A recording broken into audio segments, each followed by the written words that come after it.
Welcome in, everybody. It is Tuesday evening, which means one thing and one thing only.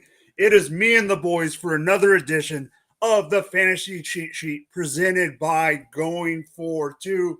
Tonight, we will be talking about draft strategies from auction to redraft to best ball, everything and in between. But before we get into our topic of the evening and the rest of the show, let's bring on the cast and crew. First off, we got our boy from the South, Jordan. What is up, my man? How you doing this evening? I'm doing good, man. I was telling Jamie off air, you always kind of have a strategy, I guess, but it's not something I talk about too much. So I'm interested to hear what you guys have. Looking forward to tonight's show. Yeah, for sure. And speaking of the man himself, the myth, the legend from Cleveland, the fan of the elf, Jamie, what is up, my man? Oh, man, I'm just excited to talk about drafting, man. My favorite time of the year is drafting, draft. And I actually get sad when the season starts because I can't draft anymore. I'll say this. This draft strategy show is presented by Jamie Perogue because he wanted to talk about strategy so much. But before we get into that, there is a couple things of news. Let's get to the small one first, and then we'll get to the big one. Small one. James Robinson, signed earlier in the offseason by the New England Patriots, is now where? On the street again. Cut before training camp. I have my own opinion why, but big deal, no deal. What do you think? Let's start off with you, Jordan. I didn't know what to think about that. I mean, I guess it's obviously that they saw something that they didn't like, or they were happy with the guys that they had, obviously Ramondre, or they could be thinking about signing. There's a lot of veteran guys available still that they could sign. They could have their pick. I mean, so they just felt like they could get somebody better, and they decided to move on. They still have Ramondre. They have their young guys, Pierre Strong and stuff. So they just felt like they could move on, and they did. Jamie, what do you think? I mean, I haven't been impressed with him ever since he got injured. So I don't know where he's going to end up. I'm not targeting him in any draft. I don't care where he ends up. He's just going to be a back-end guy. Yeah, so for my opinion on this matter, James Robinson might as well just go bye-bye. But for the Patriots themselves, there's been these rumblings about Ty Montgomery being something in the passing in the third down game. I don't know if that's coach speak with Belichick, if that's, because people thought that's what Robinson would do. And if, I agree with you, Jordan, you got the young guys. To me, there might be a little bit of fire. If there's smoke, there's fire. So maybe Montgomery, but I don't rule them out. And then you brought it up, Jordan. I don't rule them out bringing in one of the vets. I think they would bring in a vet that's got more of the pass catching ability. I don't think it's going to be the guy we're going to talk about next, but I just think it could be a smaller vet, low. A lot of these vets are not going to sign till training camp or until someone gets hurt. So they're going to have to take less money anyway. Let's get into the big news. We all saw it coming, but then with it not happening for months, we didn't know if it was going to happen. Dalvin Cook finally let go in Minnesota, is a free agent. What do you think about the cut, and where do you think he will end up? Jamie, you're first. I mean, we all knew he was going to go end up somewhere else. I took advantage of him getting cut and took the hype of Alexander Madison and sent out. I have him in 2 leagues, sent out some trades. I ended up trading him straight up for the 109. And I got Kincaid. I'll take that all day. All day long, like hands down. But as for Cook, I don't know. I kind of want to see him in Miami, take over that backfield. Other than that, I don't know where he would end up. Maybe your Chiefs. We'll see. In a second. Jordan, go ahead. So I don't know I've seen a couple of reports about the amount of money Dalvin Cook is asking for, and at that price point, he's going to just be at his house with James Robinson for a while because I don't see anybody wanting to pay $10 million a year for him. That's reportedly what he's seeking. But for Madison, I'm kind of torn on that. I mean, in the games last year that he was able to get a workload, he balled out. But I don't know if that's going to automatically translate. They have some young guys that could get some opportunities. He's not going to be a full workhorse back, but he does have some value. And like Jamie did, I mean, that was smart getting rid of him, and because everybody's high on him right now. Yep. You don't know if they're going to bring someone else in. And if you look at his games, 69% of his big games were against Seattle and the Lions. You're right. Horrible run defenses. Exactly. And so, like, who's to say with them also drafting Jordan Addison, they're not looking to throw just a little bit more, and not having Dalvin Cook there could kind of force them that way, or that was something they were looking to do anyway. As far as where Dalvin Cook ends up, I think Miami would be a good spot. I know that Denver was interested. I don't know how I feel about that too much. I mean, he could beat out Samaje Perine for the job, but if Javonte Williams is doing as good as Sean Payton says, Williams could be ready for the start season, so they wouldn't have a need for Dalvin Cook at that point. So I think Miami is the best place for him right now. Other than that, it's probably going to be whoever's going to give him the most money. All right, so I'm not surprised he got cut. I put him on the trading block in the one league that I have him in. I haven't got an offer yet, but I am expecting to get one for Madison. But for where I think Dalvin Cook is going to go, there's a couple that I want to talk about before I give where I think he's going to go. One, let's start with the biased opinion. Would I love him on the Chiefs? Why wouldn't I? But at this point, I would rather have DeAndre Hopkins. And the only reason I bring DeAndre Hopkins' name up is it's already been brought up that we want DeAndre, and there's, whatever I know he's going to New England for a visit. There's no way that we as the Chiefs, we do not have the cap space to bring both in. Jordan brought it up that freaking Dalvin Cook wants how much money that he wants. We're not going to be able to afford him with that money. It's not going to be able to happen. I would love him, but I don't think it's going to happen. Okay, the one that is driving me nuts, that drives me absolutely bonkers, and it's not because of what my favorite team is. I'm talking for this show for fantasy purposes. This Denver one absolutely drives me nuts. And that was my reaction when you said it had nothing to do with me being a Chiefs fan and them doing good in there. Okay. Perine has value right now because of the unknown with Javonte. That you get Cook in there, that unknown, it ain't gonna matter. Perine's done.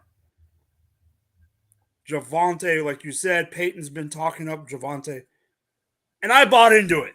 Okay, and I really do think that Javonte is going to come back healthy, and them bringing in Cook, even if Javonte is healthy, is going to hinder. It's going to take some of that carries away. They're going to end up using those two. Let's just say those two are both healthy, Cook and Javonte. They're going to use those two like they did Mark Ingram and Kamara and all. And it's Sean Payton. If Payton has the pieces, Payton's going to use them like he did in New Orleans. And I don't want that. I want Javonte to get the carries. So there is a weird piece of me that doesn't think it's going to happen. But Jamie, you're 100% right. He needs to be on Miami. Yep. I think it's a perfect spot for him. Yes, it would take a little bit away from a chain at first, but I don't think it would matter that much because I think a chain's going to get the run, maybe in this, the slot, stuff like that too, to help out.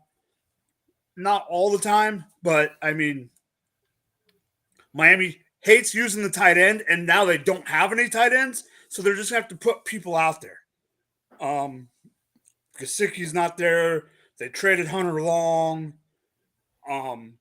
They got the wide receivers. They got many running back. I mean, no one can say that freaking Jeff Wilson or Raheem Mostert is going to light up the backfield. It's not going to happen. So, personally, to me, if he doesn't end up in Miami, I don't know where he'll end up. I think Jordan's right. It might be his couch. And the reason I say that is with the money, he could wait deeper into the offseason to make a deal. But let's get into the big part of our show. I'm going to call it the Jamie Perogue sponsored draft strategies. We all got different thought processes. Just to let everyone know, you got Jordan over here who delves more into the redraft than me and Jamie. Jamie who delves more into the best ball than me and Jordan. I'm kind of in the middle, but I'm addicted to fantasy. So even though I'm in the middle with redraft and Dynasty, I play in way too many leagues and charity leagues and all of that jazz. I'm literally in 4 mocks right now. Not real drafts. I'm in 4 mocks right now. Yeah, I'm in like 4 real drafts. Yeah, I'm in football. I'm in like a mock with Gator for SFB mock, a Warrior Bowl mock, like different. I'm in all the charity mocks to get ready for the new scoring system, which we will bring up at the end of the show in one of mine. So draft strategies. Let's start it off. Jordan, let's give you yours first, and let's do it. So when I'm going into a draft, this is mostly for redraft purposes. Obviously, with Dynasty, that's a totally different ball game with ages and things like that you have to factor in. But in a redraft format, when you're looking at the tight end position, it's a tough position. It's been a historically tough position to kind of hit on unless you have like a quote unquote top guy. So last year I went to a 12-team league that I've played in for a long time, and I never end up with a good tight end in that league. I've won a couple times, but never ended up with a good tight end because there's one guy in the league who drafts like 3 of them. Like last year, I think he had like Kelsey and Kyle Pitts or something like that. Oh, he had Kelsey and Darren Wall or something. So I was like, well, to make sure this guy doesn't do this to me, I'm going to get a tight end early. And last year I got a tight end early, but it was Mark Andrews. And we all know kind of how that went. And so like my philosophy now going into this year is I want to get Travis Kelce if I'm going to get that surefire advantage at that position because there's nobody even close to Kelce. If you can't get Kelce, probably mid to late first round, early second in redraft, you're gonna have to. I'm gonna wait a little while and try to see what else I can build and grabbing some value later. Maybe that's TJ Hawkinson a few rounds later. Maybe that's Dallas Goedert. But I still want a top guy, but I'm not reaching for a Mark Andrews or something like that like I did last year. You just kind of got to look at the value of the guys outside of Kelce. You can reach for him because I think he'll be worth it for that position. However, when it gets to the other guys, it's just kind of finding out where that value is. Some of the guys may drop further than you think, or it could start a chain of tight ends getting taken off the board, and then don't panic on that and still just look at the value. I'm not reaching for a tight end this year just to say I have an elite one because we don't really know how many elite ones there are this year. Everybody has question marks, whether that's added weapons, whether that's quarterback issues or whatever. So I'm getting Kelce, or I'm going to kind of play it safe moving forward after that. All right, Jamie, real quick before you go. Yeah, I like that strategy. This comment from CR is a full hockey. He's a Golden Knights fan. I'm a Golden Knights hater. So yes, Stone just scored. I know the score. I am talking no more hockey. And because he said that, and because he's a homie of the show, I just got to put it up. Also, good afternoon, fellas. Let's talk some football. Yes, we are talking some football and some drafts. Jamie, what do you think about the tight end strategy and what Jordan was saying in general? Yeah, I mean, I totally agree. I want Kelce this year. If I can get him in the first, I'll take him. And if I can't, I try to get the next 3 or 4, like Andrews. Goddard's my cutoff point. If I can't get one of the top 5, I'll wait until like the 8th, 9th, 10th round and try to get like a Njoku, like an Engram. But I'd want to get 2 of them as opposed to just the one. Yep. 100%. Yeah, for me in non-tight end premium, which I don't play a lot of tight end premium except for like the charity leagues that I do. I'm in one, I think, regular tight end premium. I'm usually not a tight end forward-thinking guy either, Jordan. I'm kind of like you. I've always been one of those guys that waits. For years, I never. 2 years ago or three, I think it's 3 years ago now, my one QB home dynasty league that kind of got me into the crux of it. Regular draft order, no third round reversal. I had I had the 101, and it got to the third round, and Kelsey was on the board, and because it wasn't no tide premium, kind of just standard. So, I didn't know where he was going to go, and he was at 301, I took him at 212 because obviously the turn doesn't matter, 212, 301. But I took him at the 212, 301 turn, and I did not know if I was going to like it because I wasn't used to taking the tight ends that early at all. If it was anybody else, I wouldn't have done it, obviously. Right. I've won the chip once. I've gotten there twice. I made it to the semifinals, all three, including the times I've lost and the one I won. I've made it to the semifinals 3 times. And Jamie, that's also the league that I made the big boy pants trade in and just traded for his quarterback. So now I got the Mahomes, Kelsey stack with CMC, with Cooper Kupp. Let's just say that if I am going for the chip this year, damn it. I need that next chip because there is a pot for the first person that repeats in the league. And now that we've gone through the year, there's 3 of us, and it's been a different guy every year. I want that pot. You're gonna get it. So I want that pot. Yeah, I'm trying to. So here's the other thing about tight ends. I just want to bring up a couple other names, Jamie. Njoku was one that I was going to bring up. I cannot say his name right, first name, so I'll say his last name too. Chig and Konkwu, he's one that I go for. In that right around the Njoku area. I would also, Ingram, like you said, I'm going to throw out the 2 that we brought up before the show, Jamie. Darren Waller and Mike Gesicki are both guys that I think are going to have good years. Not saying they're going to finish, top. Waller could finish top 10. I don't think Gesicki is, but if you're, like you said, Jamie, if you're grabbing 2 or 3 guys and you're trying to pair them up, those are 2 guys to grab. If they have a bounce back year on offense with Kellen Moore as their OC, Gerald Everett is another one on a low end that I want to throw out there. That's a deep grab that could be helpful, not as a full-time starter, but as a spot starter. He's one that I would go for. Another one that just came to mind is Higbee. Last year, I think he got over 100 targets, and I don't see anything change that shouldn't get him another 100. One guy I was thinking about is Jawan Johnson. Yes, that's a good one. Jawan's a good one. I just think there was a little too much hype with Jawan that I think he's going to start getting overdrafted once the season starts. But that's not to say that he's not a good name. Jamie, what is your first topic of the evening? I want to talk about value-based drafting. It's called VBD. Sounds like a disease that we should all have.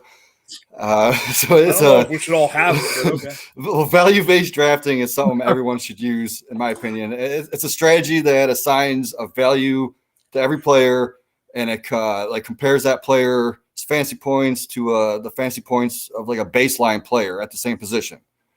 I know we all have different rankings and we value players differently, but if you look at Fantasy Pros, they do a great job at tearing the overall consensus rankings.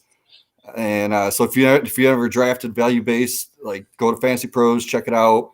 They do a great job. But so if I'm in a draft debating on a receiver A or running back A, but there's still 4 to 5 running backs in my tier, but there's only 1 wide receiver left.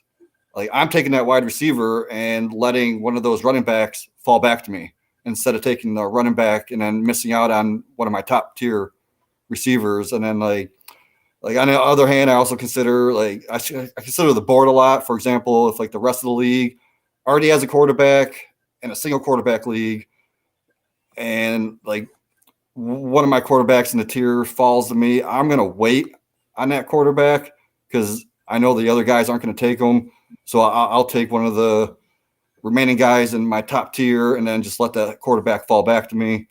So like I'm always value based drafting in almost every single one of my leagues.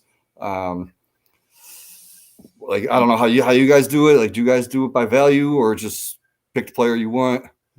Yeah, so I kind of I didn't obviously have that catchy name for it or anything like that, but it's just something that you kind of gotta monitor when you're in the midst of a draft. You kind of look ahead, seeing maybe this guy or maybe this guy will last based on what the other teams have already. Some people will still throw you for a loop and draft about 16 of the same position anyway, particularly in home leagues.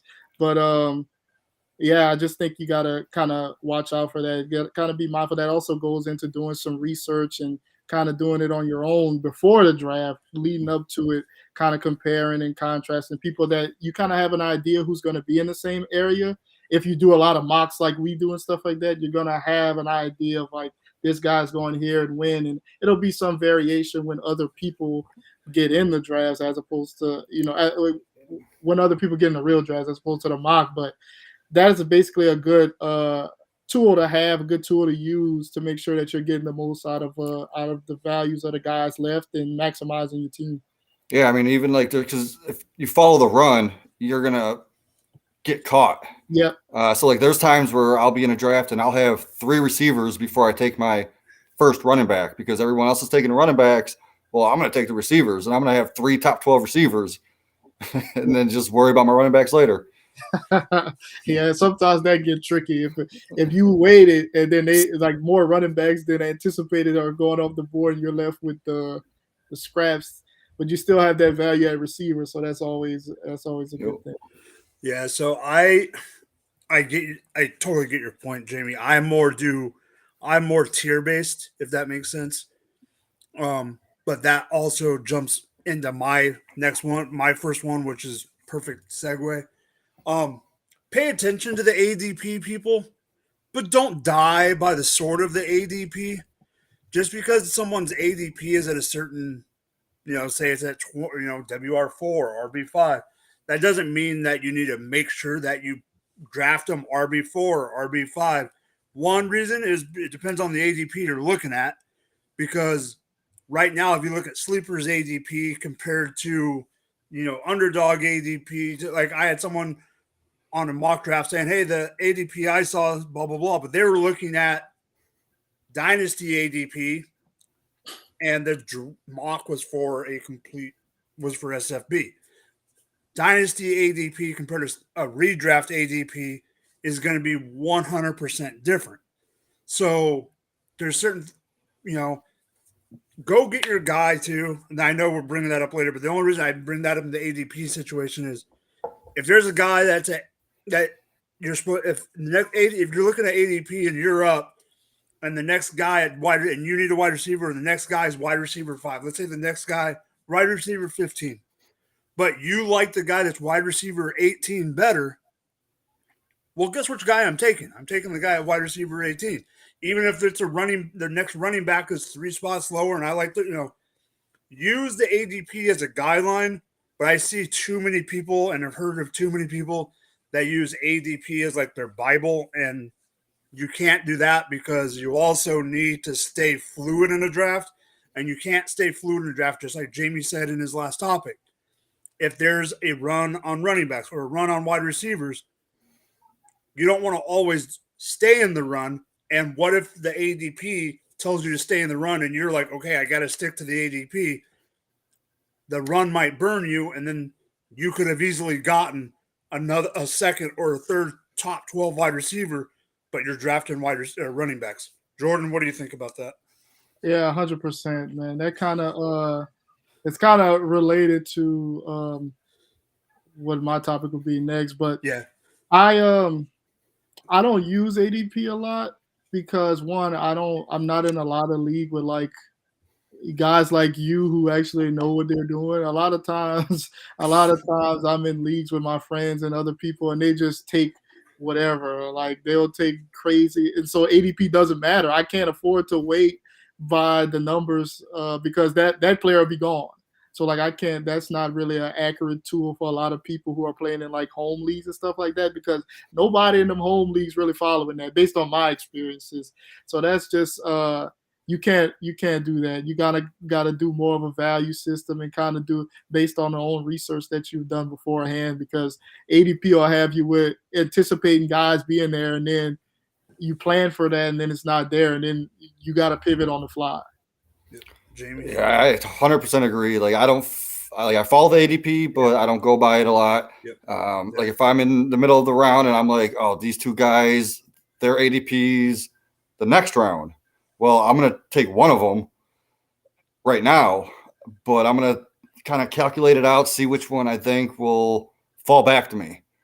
But I mean, even if I'm taking like two guys that have the ADP in the 9th round, but I want that guy, I'm taking them. Yeah, absolutely. For sure. So Jordan, you brought it up. You have one that ties into this one, so tie it in. Yeah, so like you mentioned about ADP and just kind of and we talked about it earlier when Jamie brought it up as to not fall victim to whatever run and feeling nervous and panicking to where you feel like you got to jump on that because you could be passing up some value at another position. Because obviously, if all these running backs being taken, that means receivers are on the board. That means tight ends may be on the board, quarterbacks or whatever, depending on what round it is. I think it's just being able to be flexible and pivoting and not worried about filling that roster spot that it shows when you're doing the draft. I feel like a lot of people draft and they keep looking like, okay, I need a running back right now. Running back no matter what, regardless of what else is on the board.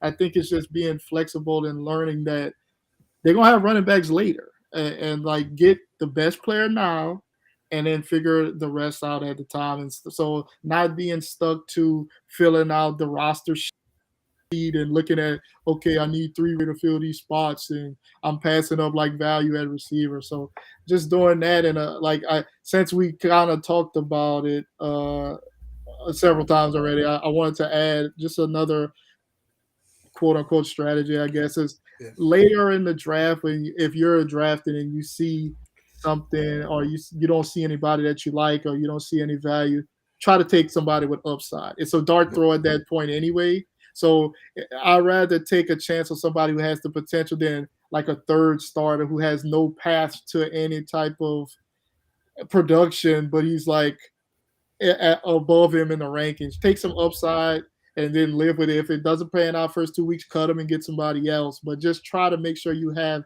at least some upside instead of going for – once you get to a certain point in the draft, go for upside because you've already probably got your roster filled out. So it's no harm in possibly having a league winner on your bench just from taking a chance at the end of a draft. Yeah, for sure. Yep. And then you got to remember, it's only June, so we're not starting a roster right now. If you're drafting, Right. Draft the most upside, the best players that you think would rise, and then just trade them later for someone that was picked before you.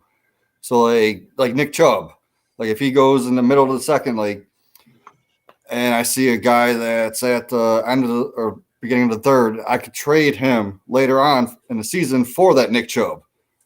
Trade the receiver for the running back straight up. Yep. But upside, man, one of my guys, when you said that, is Jaden Reed. He's my upside guy. I'm taking him everywhere, and he is super late and free in drafts. Exactly. There's no harm in taking that chance. Yep, and he's like my third receiver on my bench. So it's like if it doesn't work out, it doesn't work out. But I believe he's going to be the second targeted receiver in that offense. And it's a possibility with a rookie like that he may not do anything like Justin Jefferson for the first several weeks. Now, I'm not saying he's going to be Justin Jefferson, but that it takes time for some of the rookies to get going, and then by the end of the season, you may have some. All right, Jamie, what is your second one? I want to talk about some auction strategies. I only do one auction a year. I don't know if a lot of people don't even do auction leagues, but there's three strategies that I like to talk about. And the first one is going to be the stars and scrubs. It's pretty much what it is. Like you got like 3 to 4 like mega stars that you're spending like 75 to 80% of your money on. The rest of the roster is going to be made up of players that go for like $10 or less, and then like a bunch of $1 flyers. But like if your studs stay healthy and they hit, like you're going to be competitive all year long. But the problem is, like, if one of your studs gets hurt, you're going to be in trouble. If 2 gets hurt, especially for an extended period of time, 2 gets hurt. like it's game over. Better luck next year on that strategy. The second strategy is going to be like controlling the one-off positions. So like the one-off positions are obviously the quarterback and tight ends. So in this strategy, you would maybe like stack a Mahomes and a Kelsey, like we talked about earlier, but you'd pay like $65 to $70 on just those 2 players. Or you could even go like Lamar and Andrews for a little bit cheaper.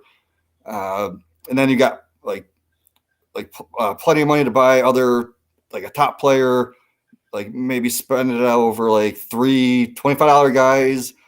But the problem is like, it's like someone like last year buying, if they got Hurts or Goddard for cheap.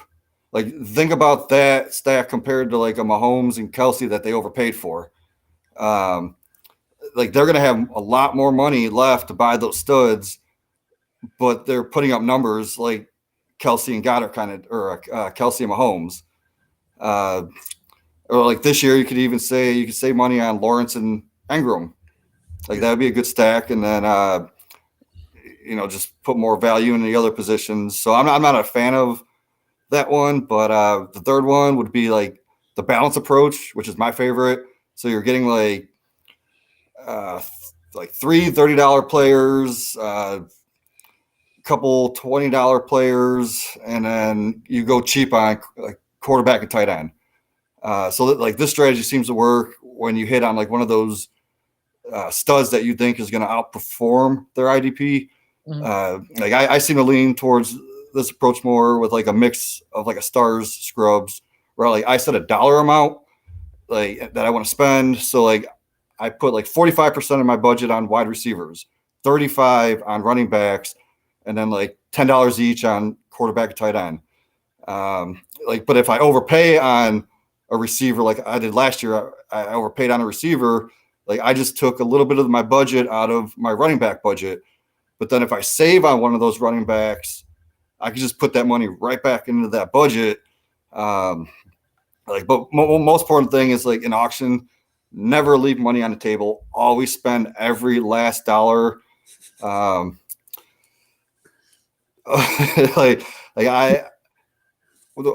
thing is when my first pick, I always throw out a kicker or a defense because people love to overpay for those kickers and defenses, man. They'll pay like $3, $4 on one of the top ones, and I'm only paying no more than $1 on a kicker or defense. So that's going to bite them in the butt later, like, and that's going to allow me to get a couple players that I want, like for a few dollars cheaper. But yeah, like never leave players on the table. Always only spend $1 on kicker and defense. There's even drafts where I don't even buy a kicker or defense. I'll just drop $1 player later and pick one up if it doesn't work out. Yep. But do you guys do any auctions at all? I have never done an auction draft, but I've heard about different things, kind of like what you talked about. People nominate a bunch of scrubs first to make people spend their money and stuff like that. But yeah, it sounds interesting, man. I just never did one. All right, so before I go real quick, because I don't have a lot to say, but I have some, I'm going to put this puppy up, our boy Kyle, and I'll read it out loud. It's funny because I have the opposite philosophy as Jamie. I don't budget per position, but I also create my own cheat sheet and have exact numbers for every individual player. Well, yeah, that's because you're a nerd, Kyle. No, I do that too. I put exact numbers on the players, and then I just put a budget on it, like 45% on this player or this position, and then he says, in Dynasty auctions, I love trading away auction money to get future rookie first and seconds, and you could definitely do that in some of these drafts. And then Jay from the 2-point conversion on Monday says you will always find value on auctions if you can be patient. Yes. Yep. That is true.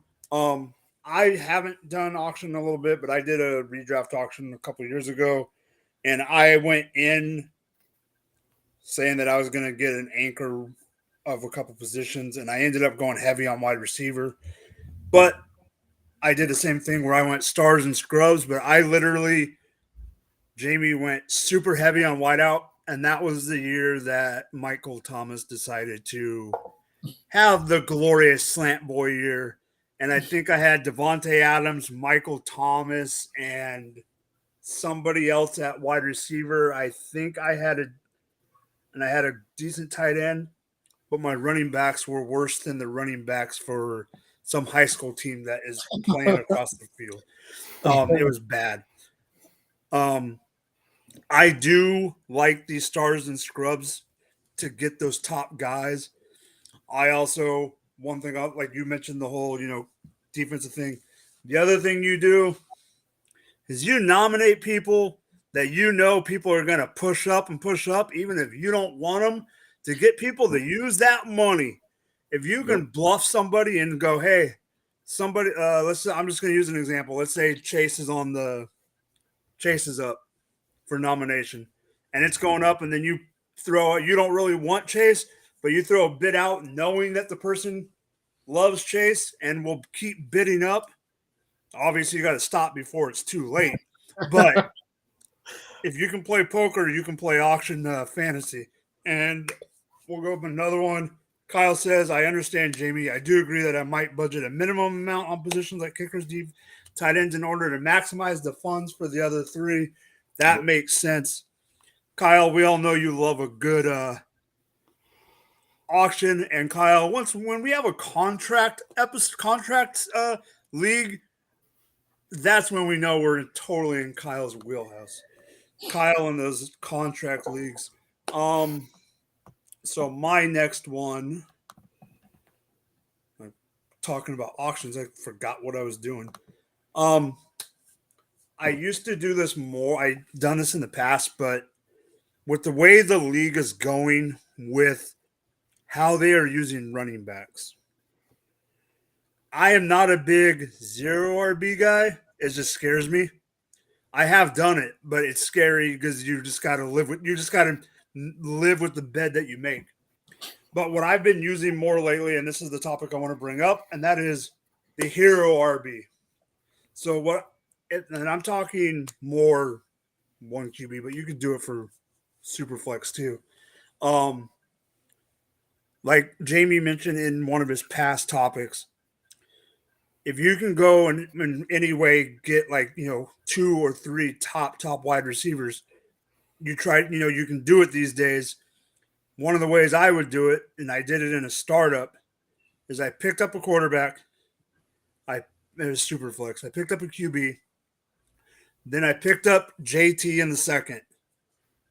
And then I just went boom, boom, boom, wide receiver, wide receiver, wide receiver. Another way you can do it, in the way they're falling, I'd be happy if I do hero. I would be happy with any guy that I would project as a top 6 tight running back. And running backs are falling that you can get a top 6, top 7, 8 running back lower than you could have any year ever in the NFL, because the wide receivers you got in redraft and in Dynasty, you got Chase, you got Jefferson, Cooper Kupp, Tyreek Hill, and then in Dynasty you got the guys like Waddle and Garrett and Olave and CD, AJ Brown. They're all being taken high. T. Higgins is taken high. All these dudes that are pushing these running backs down. I was in a mock draft yesterday for Scott Fishbowl, and I got Najee in the 6th round. Jeez. I went quarterback, wide receiver, and then Najee was there in the 6th. So my whole thing is, at this point, to me, I would rather implement the hero RB strategy than a zero RB strategy. Jamie, what do you think? Yeah, I 100% agree. I've been finding myself doing that more and more often. If you can get Najee in the 6th, I have him as a top 10 running back this year. I have him at 10 in Dynasty. Yeah, that's crazy. But if I can get a running back in the 2nd round, even like a good one, top 10 guy in the 3rd round, I'll do that. And then I won't draft another one until the 8th, 9th round. I'll get like a Gibson as my number 2 or Rashad White as my number 2, and I'll be happy with that. Because you got to remember, running backs get hurt. There's like 55% more chance that position gets hurt. So there's always going to be people on the waiver to pick up. Yep. So you just plug in your number 2 spot. But as long as I have my number 1, I'll be good with drafting receiver. I'll go 5 receivers before I get my 2nd running back. I agree to a certain extent, but I can't go as far as Jamie is for a 2nd running back. I got to get me another one before Antonio Gibson. I don't plan it to be like this, but I think for the most part, I like to have 2 running backs in like the first 6 rounds or something like that. So like one of them is going to be a stud. I got to have me one stud for sure. But like with and particularly in past years, like I used to try to load up on running backs because I felt like the value in the middle rounds to late was kind of, and there's always value at receiver very late. So I would kind of tend towards picking up running backs early and just kind of racking up with receivers at the end. But now, I mean, I would probably take a receiver with the number 1 overall pick, and that's something I wouldn't have done in the last several years, maybe since Antonio Brown in his prime. So definitely leaning more to a hero RB strategy now, get 1 stud and then kind of load up on some of these stud receivers and 2nd-tier receivers as well. Yeah, I mean, like Gibson, you might not like as your number 2. I'd prefer him as number 3. But if I can get like a Rashad White and a Gibson back-to-back in a round like that, then I'll have 3 of my top 25 guys in a 12-team league. Yeah. So. All right. So before we get into the next topic, let's take a little bit of a break and pay some bills. Jamie, you know what to do. Yep. All right. So we got the QR code up where Jamie is pointing to. Today's show is brought to you by the great Underdog Fantasy. Check out their industry-leading best ball leagues with huge tournaments, private leagues, and pick'ems for every major sport. Don't forget, besides football, you got the U.S. Open for golf happening this week. Sign up with our promo code GF2 and get a deposit match of up to $100. It's as simple as that. Sign up using the promo code GF2, and you can start drafting your best ball teams. Don't forget, you have you have all the football going on. You got the higher lowers that you can do for the yearly totals already out on Underdog. The other one you do not want to forget about. I forget the total prize money, but $3 million to first, $25 entry. The Best Ball Mania is still out there. Go get that. That is big. Take the rewards you get, and we will be talking a little bit more best ball in a minute. But before we do that, Jordan, what is your next topic? So I'm not going to stay on this for too long because we've kind of hit it from all angles. Yeah, pretty much that's fine. Conversations, but just being mindful of that position scarcity in the midst of a draft. Obviously, going into a draft, that tight end is kind of thin. After the top 5 guys, it's a crapshoot. So if you're at one point in the draft where there's still one of those guys that you value, whoever it may be, and then but he's the only one left, and then there's a lot of receivers that you like and a lot of running backs that you like, take the tight end if you know that you're going to get those other guys later. Don't just load up and then you're left with crap when you had an opportunity to kind of be more aligned at more positions than just having really, really good wide receivers and then suck everywhere else. So you just kind of got to be mindful of that. While I know it's a lot of doing stuff on the fly, but just being mindful of that at certain points in the draft, and you'll get to a point where people have to make those decisions all the time. So sometimes you make it good, sometimes you make a bad decision, but it is what it is. You just got to kind of balance it out the best way you can. Yeah, Jamie? He said it the best. I really can't really much. We talked about it. So yeah, what are your thoughts? I mean, you have to be cognizant of it. And I mean, this positional scarcity doesn't scare me as much on the QB side, obviously, than the tight end side, because that cliff on the tight end side, there's two cliffs. You have the top, then you have you have a little bit of a mudslide or an avalanche, and then down here you got a boulder holding that snow in the avalanche, and then you get to about 8 or 9 in the ranks for freaking tight ends, and then it just goes boom and just drops off like a freaking cliff. And I don't want to get stuck in that, but at the same time, I'm not going to reach for a guy like I'm not going to reach for a mid, I'm not going to reach for like a guy in the 7 to 10 ball game in tight end.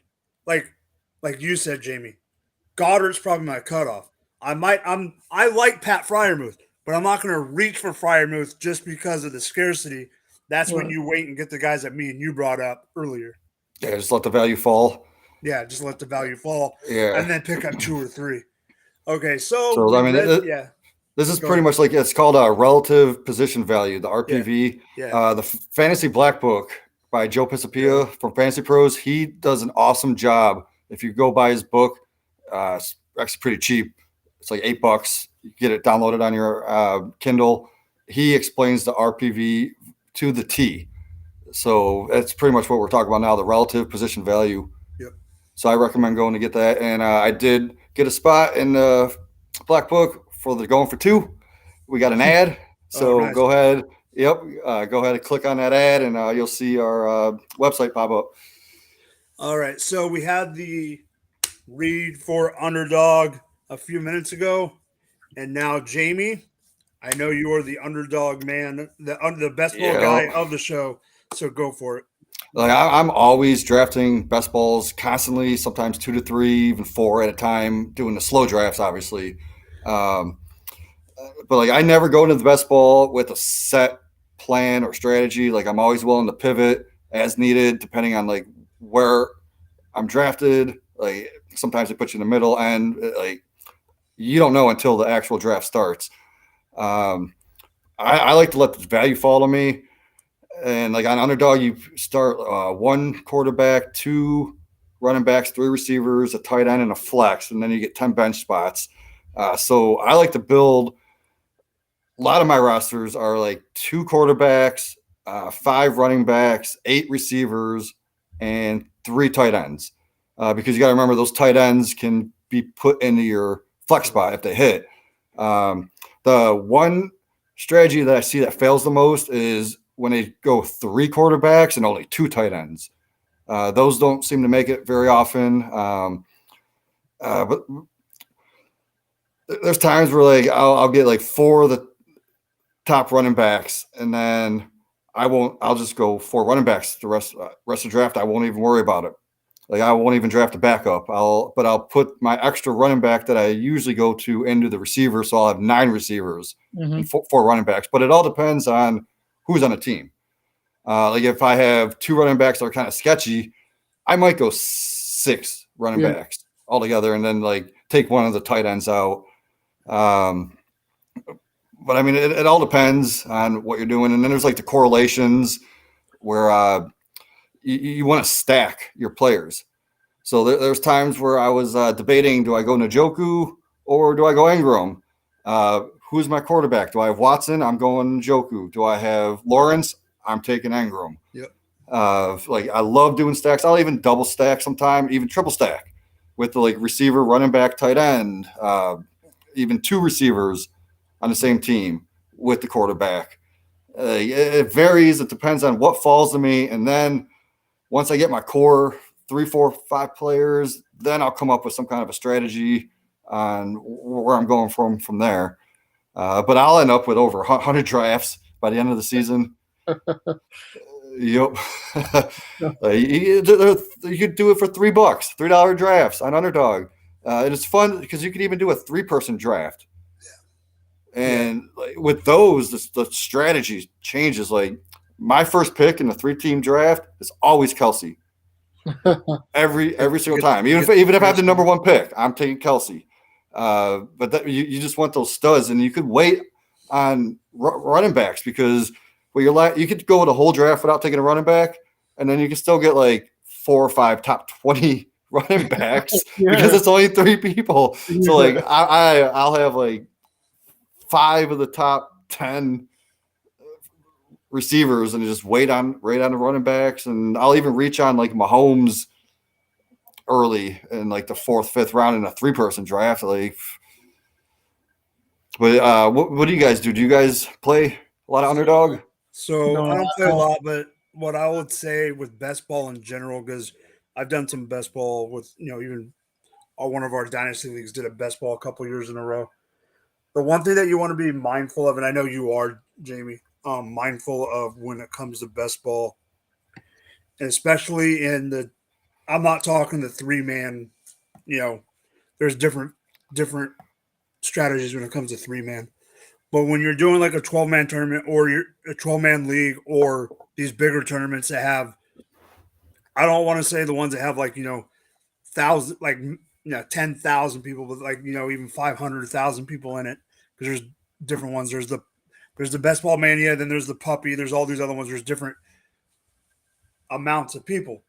You want to treat it kind of in the sense and be mindful of the sense like a DFS lineup, in the sense of if you're putting money down like in the best ball mania, Jamie, you're not going to win if you go safe, in the sense of and I thought of it when you brought up the correlation. You brought up that you would sometimes go triple stack. I am going triple stack with those top offenses and not feeling sorry about it whatsoever freaking ever. The reason being is if you want the upside, we've brought it up about redraft, where if, like Jordan said, later in the draft, go for targets, target those dart throws. Best ball is all about that because you're only getting scored for your best points. You're going to have those wishy-washy weeks where someone's going to have that out of nowhere Dante Pettis touchdown 60-yard game. If you got Dante Pettis in your lineup, that was a dart throw that wouldn't have mattered, but that 1 week he actually counts. And what if that's a week where the rest of your team was duds? You always want to look at that, and you're not going to win, especially when you get into like those big tournaments where you got to like qualify to the playoff, and then every week there's more of a cut down or wherever. You need those big weeks, so be mindful of that when you're doing the stacks. You're not going to want to stack your wide receiver and quarterback from a team that's super pass heavy, or run heavy, but you're not going to stack a Geno. Yeah, don't go Ritter. You're not going to go. Yeah. You're not going to go Ritter. I mean, Ritter might be different. London. Yeah, you're not going to go Ritter, London, Bijan, but you're going to go. You could go Mahomes, Kelsey, Tony. Mahomes, Kelsey, Allen, Tony. You can go Diggs. Cook. I mean, on a lower end running back, you could do the same thing. So you just be mindful of that. Kyle says, I want to bring this up real quick because I laughed. I know Jordan saw me staring at it. So Dallas Goedert is the boulder. Dallas Goedert is keeping the snow up. That's what he is. He is the edge of the list of people that Jamie will draft before he goes for value. And then Kyle's others comment. I haven't done any redrafts yet, but I think I may target Kelsey heavily once those drafts get started. Yeah, I can't believe redrafts already around the corner. Football's around the corner. The Expo's around the corner. Scott Fishbowl's around the corner. There's more to that coming. I'll bring something up about that in a little bit. But totally, that was yours. So my next take is up. Jordan, did you have anything you want to bring up about best ball? Not at all. Y'all pretty much covered it all. Yeah. I just didn't want to leave you out. So where Jamie brought up something that, me and Jordan don't play as much, I'm about to do the same thing. IDP. Okay. So this is what I want to bring up about IDP leagues. I'm talking about mixed leagues, offensive and defensive players in the same draft. I had somebody at work ask me, where the heck do I draft IDP compared to regular players? So it kind of brought me two things about IDP. I am not the type to reach on IDP players. If it's say a start, let's say it's a super flex league start 9. Okay, 1, 2, 3, 4, 5, 6, 7. Yeah, let's say it's a start 9, just for instance. I'm probably not drafting my first defensive player. If I am trying to go value tight end like Jamie was talking about earlier, that's probably the only position that I would consider not having on my roster before I drafted my first defensive player.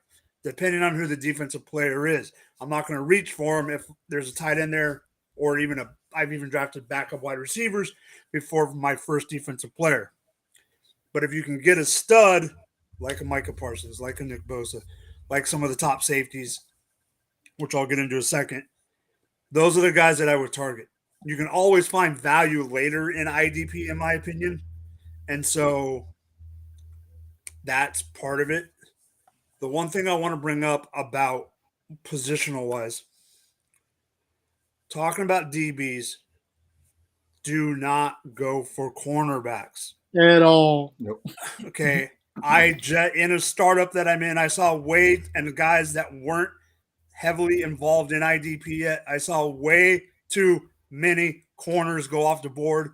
I didn't say anything because I was in the league, so I was letting it happen. But too many corners off the board. I'll give a perfect example. Every year this happens. Jordan, I know you know enough about IDP to know this part. He is a great player in real football, but it drives me nuts when I see Jalen Ramsey get picked in IDP high because they think he's good. Yes, he's good. Just because a PFF score is good or just because a grading from another site is good does not mean that he is IDP friendly. In DBs, you want to get the safeties. You want to get the tackling and safeties. You also want to target defenses that are on the field a lot. You want to target the defenses that suck. Okay? Going to linebacker, you want to get the linebackers that get a lot of tackles on the inside. Outside, if you got a guy who's an outside linebacker that rushes all the time and doesn't get a lot of sacks, but just rushes and causes pressure, pressure is not going to get you points in IDP. You need tackles, you need sacks. So those middle linebackers, the reason I want to bring it up real quick, back in the day, there was a linebacker on the Jaguars when the Jaguars sucked hardcore and were on the field all the time. Paul Plesney got like 120 tackles, 103 tackles because he was just on the field. Yes, he could tackle, but he was just on the field. So go after those guys. Defensive linemen, if you don't get a stud defensive lineman, that's the position that I wait on. I can wait on defense. I would rather load up on linebacker and safety and wait on defensive linemen than reach on, like, say, a Nick Bosa or something like that. Yeah, it's nice to have an anchor, but if it's going to hurt the rest of your IDP roster, and I'm in 3 IDP dynasties now, and getting that value late helps you, especially when it comes to rookie drafts and rookie waivers, because a lot of the guys aren't going to be drafted in your rookie draft, so you can pick them up later. Obviously, the top guys are, but the deeper guys that come out of the woodwork won't. Jamie, do you have anything to say before Jordan? Yeah, actually, I'm in 3 IDP drafts right now. Superflex, they include 5 IDP flex spots. Mm-hmm. So I'm looking at a draft now, and the first IDP player didn't go off the board until the 7th round. Yep. It was Michael Parsons, Nick Bolton. And then when it got to the 11th round, that's when I took my first one, and I took 3 back to back to back. Who'd you take? I got Devin White, Quay Walker, and Joey Bosa. And then I got Roshan Myers, Damian Harris, Mooney, and then I took Shaquille Leonard. Yep. One thing I've been noticing is the ADP on Sleeper is way off compared to the projected scores. Yeah. So what I do is I sort by tackles, and then I sort by sacks, and then I also look at like snap percentages. Like how often are they on the field? Like you said, Mike. Yeah. Like look at last year, like see if they were on the field a lot. But like tackles and sacks are one of the most important things. My next target is a DB, but he's a safety, Brisker. Brisker gets like projected for 3.5 sacks, 237 tackles or something like that. No, 237 points. Yeah, with the 125 tackles. Oh my God! I was like, that's an He's all-time record. He's Where like a is he on first my round. radar? So yeah, if you're looking at DBs, just look at the tackles, interceptions, even sacks, because like those safeties can like get a few sacks here and there. Yeah, like kind of piggybacking off of that, like in the IDP leagues that I play in, it's only linebacker and defensive back, and too many times I've seen Tre'Davious White come off the board and guys like that. It's like they're not gonna get a lot of tackles, bro. Especially like people shutdown corners don't get a lot of passes thrown their way, Yep. so they're not having the opportunity for tackles. So, and also with linebacker, I let that. Like there are top guys who produce, but there's always other guys who come up and shine that you wouldn't have expected at the beginning of the season. Like after the Bears traded away Roquan Smith, the other guy who took his spot ended up balling out. It was a young guy. Jack Sanborn. Yeah, exactly. He ended up balling out. So there's always going to be those opportunities. You don't even have to reach for somebody like that in those type of drafts. I never do. I let everybody else do it, and then I'll come back at the end of the draft and get somebody that's just as good. So those values are always lying around. Yeah, and if you're in like just a straight IDP flex where you don't have to start each position, go for linebackers. I hear like linebackers are gold. Linebackers and safety. Yep. Linebackers are the gold. Safety is the silver, and it's not even close. It is time for the cheat of the week. I see some interesting tidbits in there. Jordan, cheat us. This is for most. It can apply to everywhere in the draft, but it's mostly for people that are picking on it on either end of the draft, whether it's a front end, back end, or whatever. You get to a point where even if you're looking at something like an ADP of a player, you're at the 1-2 turn and you see you're a player that you're interested in, but his ADP isn't until the third round, and you feel like you can wait. The third round for you is basically the fourth, so you might as well take that guy and then live with the results. If there's a player that you want and you know that it's like 20-something picks or something like that, and it's unlikely that they'll be there, you got to take him at that point. I know it's hard sometimes because it feels like you're reaching, but if you don't reach, you won't get them. So, obviously you can be okay with not getting them, but if you really want a player and you're picking in those spots and you know it's a long way away, you got to take the leap and take them at that point. 100% agree, man. Like even today, I was looking on Facebook and I the player profiler posted their Dynasty draft single quarterback, and I see Joe Burrow at the 12. And I'm like, that's going to hurt. And then it ended up being Jason from the player profiler. And he messaged back and said, well, I knew I wasn't going to get on my next pick and I really wanted him. And it's like, you got to get your guy, man. Yep. So I'm interested to see how his team turns out. But I agree, man. You got to reach sometimes because you know you're not going to get him with like 24 picks in between. Yeah, you get to that point in any draft that, and like we were talking about, go by to revisit what we were talking about earlier. We were talking about value, and then Jamie was talking about the relative value, and you were talking about, and I was talking about ADP, and you were talking about making sure, positional scarcity. Getting your player is involved in all of that. Like it all ties into everything, and getting your player. If I want this guy, I'm gonna get this guy. Yep. Jamie, like in Dynasty drafts. Jamie. Yeah, I was just gonna bring that up. What's the percentage do you think that I got Jalen Waddle in my leagues? Oh, geez. Probably like 38, 40. It's literally like 50% on the dot that I got freaking Jalen Waddle. Like Jalen Waddle, when he came out, he was my number one. and we're talking this could, I know Jordan's talking redraft, whatever, but it could be redraft, it could be dynasty, it could be rookie, whatever. I made sure that I walked out of my rookie drafts that year and my startups that year with Jalen frickin' Waddle. Like, I made sure that I got Jalen Waddle. Has it worked out for me? Yes. But there's players that it hasn't worked out. You both know that I like, Jamie knows this a little more than Jordan, but how did I preach about Sam Darnold last year? Well, that did not happen. So it's not always going to work out. Just like, I got to bring him up at least once a show. Don't draft your Jacoby Brissett. It's not going to work out. Okay. But so we all agree on getting your guy. Jamie, what is your cheat of the week? Well, first I want to bring up. Oh, okay. Even in rookie drafts, man, Roschon is my guy. That is true. And I've got so many Roschon. I think I got like 7 or 8 of them so far, and it just keeps piling on up. Like even in best balls, I'm getting them super late. Like even in Scott Fishbowl mocks that we're doing, I'm always getting them. Like I took them in early as round I think 11, and I think. Josh was like, "That's a reach," and I'm like, "Well, I wanted him."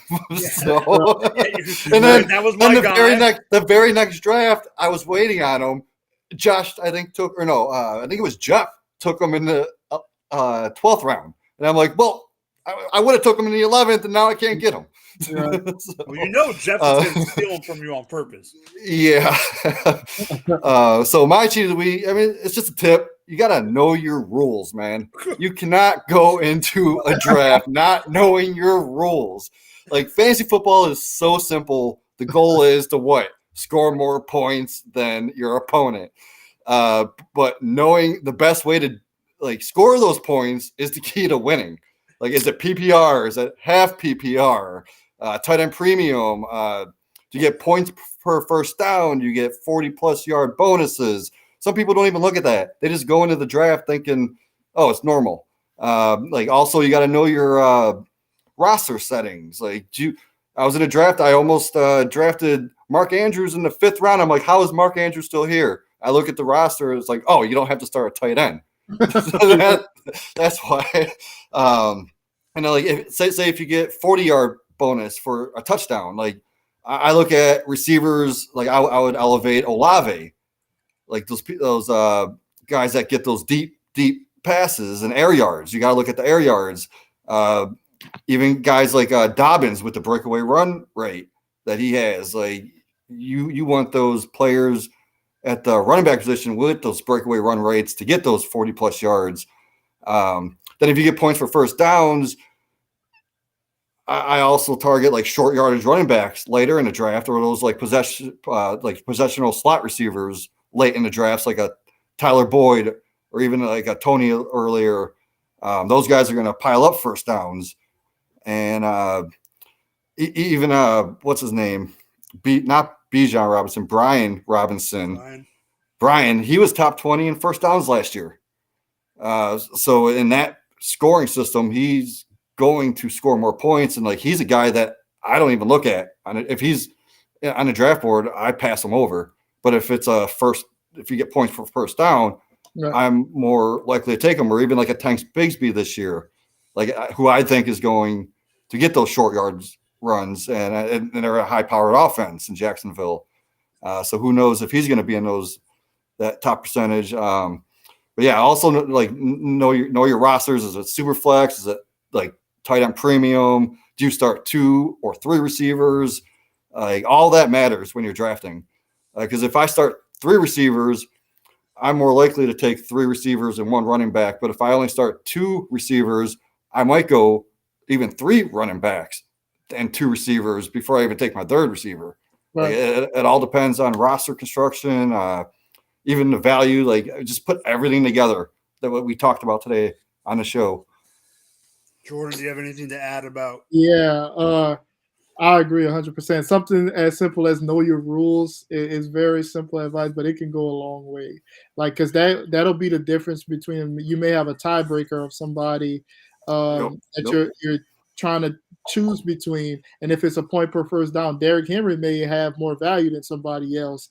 Or just he's an example. I mean, he gets a lot of first downs, so you may need that extra bonus or something that you saw may put that other player over the top. Otherwise, you wouldn't normally pick. If it was just a regular format, you may not pick that player. But with these extra bonuses, just by going over your rules and stuff like that, that may point you in a different direction. So it's just something to keep mindful of, because you'll have to make decisions between players, and you got to have those rules in the back of your mind whenever you're making those decisions. And even with this like 6 points first, 4 points touchdowns, Yeah. that really doesn't skew too much for me. It just pushes down the rushing quarterbacks. But if you also get like points for the first down, I believe it was Hurts and Fields were both top 5 in rushing first downs last year. Yeah. Yep. And Lamar will be there this year. So that's one of those things. Yeah. Yeah, for sure. So the one thing I will add, because everything you guys said, you guys covered it. But I'm going to give you an example of how important they can be and looking at everything. So I'm in a league that we just had to start up a few months ago. Some heavy hitters in some decent, not going to name anybody, but some decent hitters in the industry. And it's called the Multiverse League. Ooh. Okay. So every year the rules change. Okay. Cool. But it's Dynasty. So you got to be mindful, right? So this year, for the first year, there's Superflex, but and I'm in a couple leagues, not Multiverse, but a couple leagues that I've been in another league that's kind of like this in the sense of it's Superflex. But after that, kind of like you said, Jamie, where you're like, why is Mark Andrews not there or still there? Or why? Yeah. Yep. This league is all flex. I could start all the running back. I can start all wide receiver. I could draft Kelsey, Pitts, and freaking Andrews if I wanted. You could do whatever. But what I did, because instead of worrying about this year, because I can start anybody, what do you think I did in that draft? I went to look out because we know 1 year ahead. That's it. So I know the framework of each scoring setting, but every year it changes. So I went to next year's roster construction and looked at that instead of drafting off this year's roster construction, because we can play whoever. Next year is only one QB, so even though it's super flex, I didn't worry about having to get a Mahomes or a Burrow, right? Because it's super flex, but I drafted instead in the first round. I drafted J. Jeff. The reason I drafted J. Jeff is next year it's one QB, start 5 wide receiver. Okay. So right now in that league, because I paid attention to what I was doing, my wide receivers in that. So right now my team, I don't think I'm going to win this year. I don't. But just the wide receivers alone, Justin Jefferson, Jalen Waddle, Drake London, Darnell Mooney, Tyler Lockett,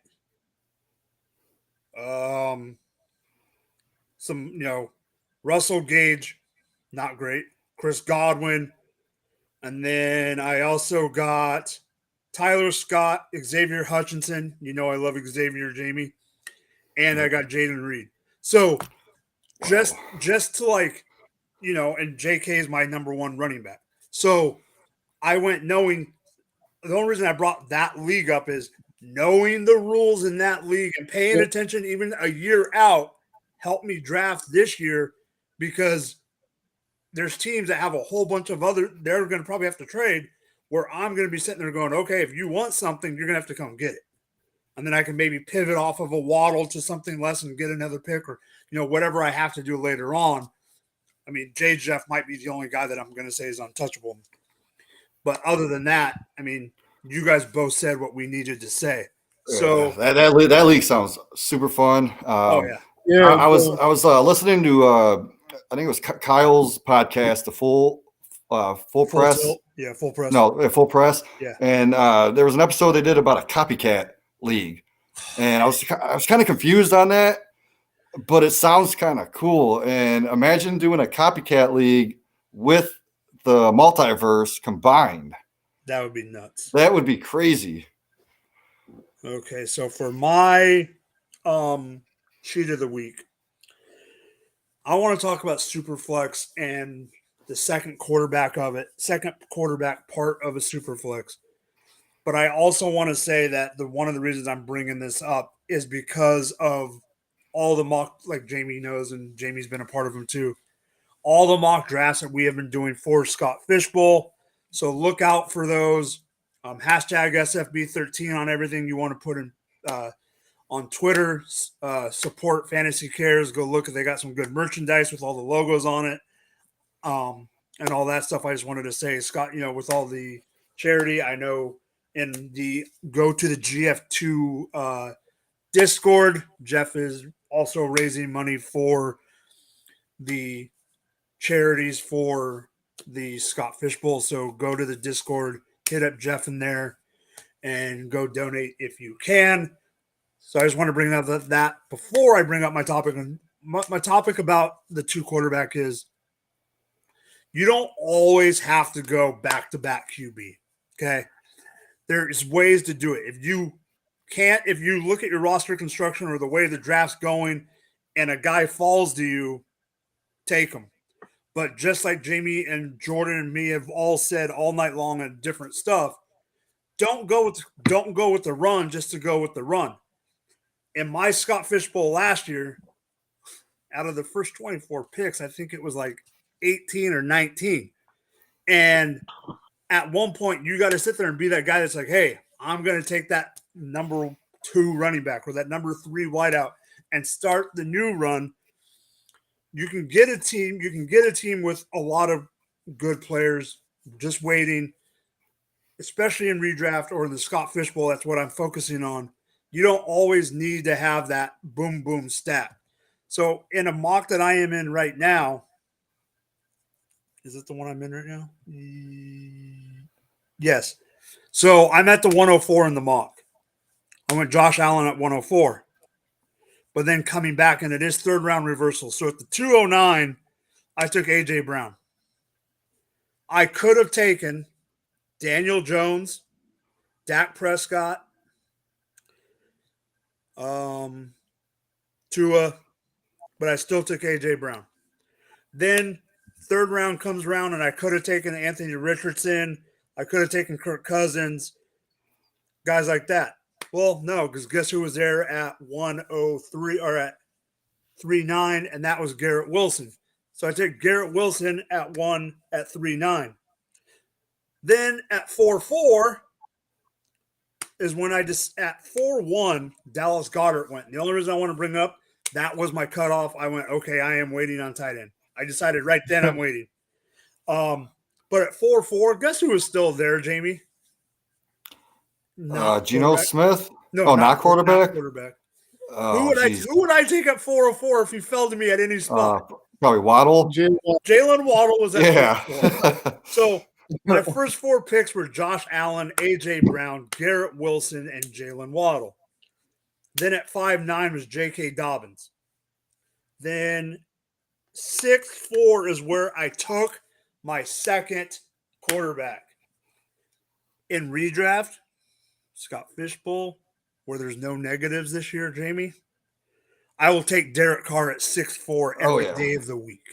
Derek Carr is a great one, or even Geno Smith. Yeah, Geno went a little bit ahead, but I was able to get Derek Carr before Bryce Young, Stafford, Jordan Love. Those were the only guys left. So I was able to get Derek Carr.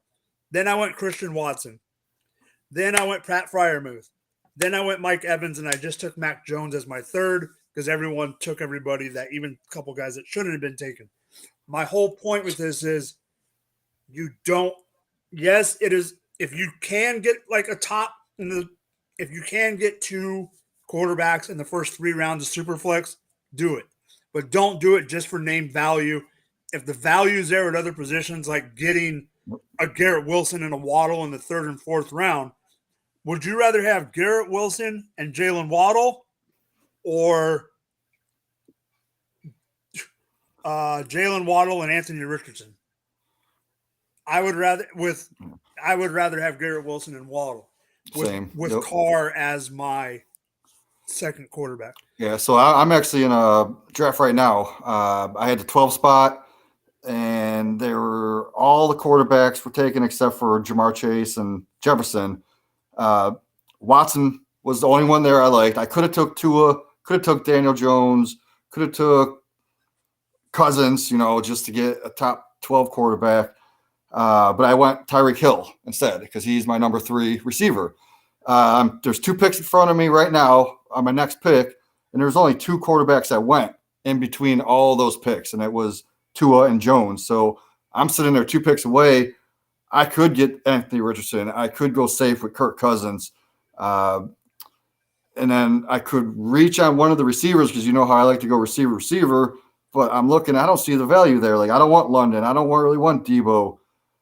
But there's a couple running backs I can get. Nick Chubb, even Josh Jacobs. So I'm probably going to go like Jacobs, Nick Chubb, and maybe one of the quarterbacks, or I might even go both running backs and then wait again for a quarterback. Yeah. Jordan, what do you think? Yeah, man, I do like it's harder for me in Superflex with 12 teams because I feel like that's one of the only times I feel like I'm trying to take. I might get caught up in the chase and the run because it's like it could very easily go sideways for you. It can go sideways. Yeah, I've been seeing drafts where it goes sideways. It went well for you with that. I would take that all day what you did, but I don't know if my luck would be like that. I feel like I'm all. It's like it's high hindsight after it's done. I'll tell you this right now. I tried to wait in last year's SFB, and it bit me in the tail partly because I wasn't even the waiting that hit me that kicked my ass. I put my anchor in Kyler last year because he fell to me. So I putting him as my anchor and then trying to wait kicked me in the tail. Yeah. So like in this draft that I was just talking about, if I do go Nick Chubb and Najee Harris, I could possibly get Geno Smith or Carr my next pick instead of picking Cousins right now. Mm-hmm. Because I'd rather have those 2 running backs and then Geno rather than Carr, one of them, and then who knows who's going to fall running back later. Exactly. Yeah. All right. So does anyone have anything else they want to bring up tonight? I know we talked a lot of strategies, so. Man, just keep drafting. Draft. Get in those underdog $3 drafts. Yeah, just get comfortable. Jamie's not telling you to mock. Jamie's telling you to put money in underdog. That's what he's telling you. And use our code GF2. They'll match your deposit up to $100. That's free money. You can't beat it. All right, so let's throw it around the horn real quick. Jamie, let's start us off, buddy. You can find me on Twitter, Jamie Perogue. I'm not on there much, but mostly spend my time on Facebook. You can find our Facebook group. We got one of the largest fantasy football discussion groups called Fantasy Football Discussion. We also got our Dynasty group. It's called the Dynasty Dominance. Just, join us. I'm always in there every day. Find me, message me. Besides that, I'm here on Going for Two every Tuesday when we have a show. I'm always in the chats every other show. So just hit me up. Catch me on Twitter at jarsenal89 and here on Tuesday nights for the Fantasy Cheatsheet. All right, you can find me at Drop the Mic FF on the blue Twitter machine. You can find me here Tuesday nights with the boys every other week on the Fantasy Cheat Sheet. For Jamie, for Jordan, I'm Mike. Peace out and have a good night.